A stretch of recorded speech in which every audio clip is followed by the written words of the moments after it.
प्यारे बच्चों, आप सभी का स्वागत है। आज आप चौथी कक्षा के छात्र कारक का ज्ञान प्राप्त करेंगे।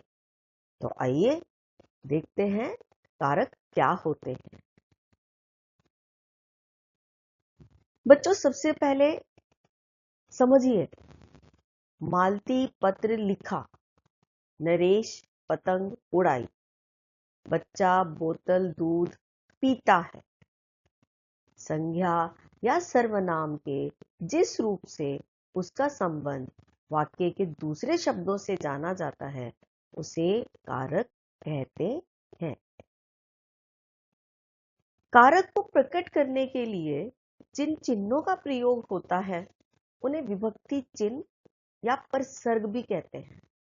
अब आप पूछेंगे कि यह कारक चिन्ह क्या है? तो जो वाक्य हमने पिछली स्लाइड में देखे थे उन वाक्यों को अब इसमें देखिए।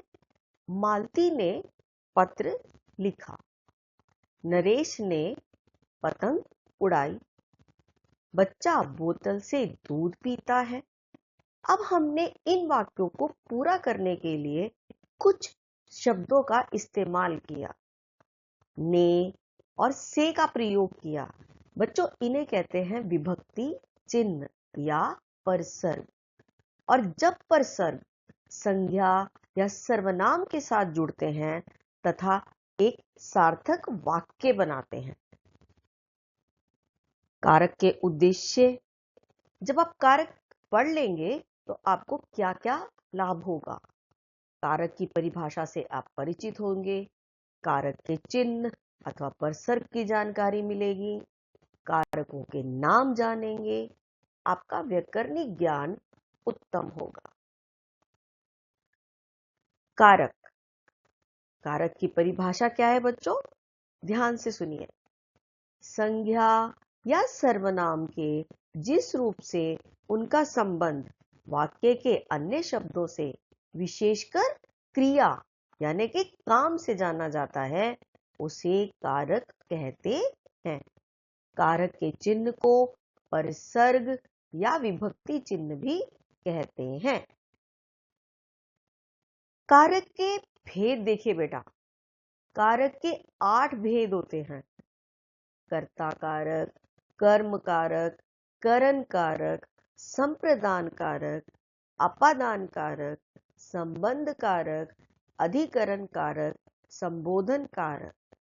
बच्चों, ये 8 भेद हैं, लेकिन आज की कक्षा में हम सिर्फ 4 भेदों का ज्ञान प्राप्त करेंगे। ज्ञान प्राप्त करने से पहले आप इन सब की विभक्ति चिन्हों को एक बार देख लें। कर्ता ने, कर्म को, करण से, के द्वारा, संप्रदान, के लिए, अपादान, से अलग, संबंध, का, की, के, अधिकरण, में, पर, संबोधन, हे, अरे। तो सबसे पहले देखते हैं बच्चों, कर्ता कारक। काम करने वाले को कर्ता कहते हैं। विभक्ति चिन्ह है इसकी ने, जैसे बालक ने दूध पिया। कर्ता कारक के अन्य उदाहरण देखेंगे बच्चों। अमित ने पूरी किताब पढ़ ली, मेरे मित्र ने मेरी मदद की, दिनेश ने गरीब की मदद की, रोहित ने फुटबॉल खेली, सोनू ने कविता लिखी। अब आता है आपका कर्म कारक। जिस पर कर्ता की क्रिया का फल पड़े उसे कर्म कारक कहते हैं। अर्थात जो कर्ता यानी काम करने वाला जो भी काम करता है उसका फल जिस पर पड़ता है। इसकी विभक्ति चिन्ह है को। जैसे सीमा ने राधा को बुलाया। बच्चों समझो, सीमा कर्ता यानी काम करने वाली, उसने क्रिया क्या की? बुलाने की क्रिया की। और किसके ऊपर फल पड़ा? यानी राधा के ऊपर। अन्य उदाहरण देखते हैं इसके। बड़े लोगों को सम्मान देना चाहिए। राम ने रावण को मारा। माँ ने बच्चे को खाना खिलाया। पिता ने बालक को समझाया। मोहित ने घोड़े को पानी पिलाया। अब आता है आपका करण कारक। कर्ता यानी कि काम करने वाला जिस साधन से काम करता है उसे करण कारक कहते हैं। इसकी विभक्ति चिन्ह है से, यानी जिस माध्यम से, जिस चीज के द्वारा आप काम करते हो। जैसे बच्चे पेंसिल से लिख रहे हैं। इसके अन्य उदाहरण देखिए। वह लड़का ठंड से कांप रहा था। मोहन पेन से लिख रहा है। अमित सारी जानकारी पुस्तकों से लेता है। बच्चे गाड़ियों से खेल रहे हैं। दूध से शरीर स्वस्थ होता है। आपका अब है संप्रदान कारक। वाक्य में कर्ता जिसके लिए काम करता है या जिनको कुछ देता है उसे संप्रदान कारक कहते हैं। इसकी विभक्ति चिन्ह है के लिए।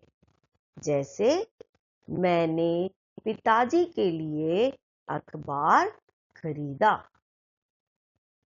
रमेश अपने भाई के लिए उपहार लाया।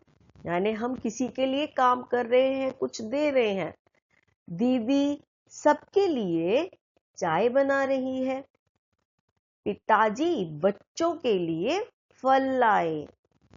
यह लकड़ी मेज बनाने के लिए है। विद्या के लिए तप करना चाहिए। तो आज की कक्षा में हमने सीखा कर्ता कारक जिसकी विभक्ति चिन्ह है ने, कर्म कारक जिसकी विभक्ति चिन्ह है को, कर्ण कारक जिसकी विभक्ति चिन्ह है से, संप्रदान कारक जिसकी विभक्ति चिन्ह है के लिए। अब एक बार पुनः इस टेबल का ज्ञान प्राप्त करते हैं। कर्ता ने कर्म को करण से के द्वारा, संप्रदान के लिए, अपादान से अलग, संबंध का की के, अधिकरण में पर, संबोधन हे अरे। आपका गृह कार्य है आपने इन चिन्हों से को, ने, से, के लिए का दैनिक जीवन में कैसे उपयोग करते हैं आपने दो दो उदाहरण लिखने हैं। घर पर रहें, सुरक्षित रहें। धन्यवाद।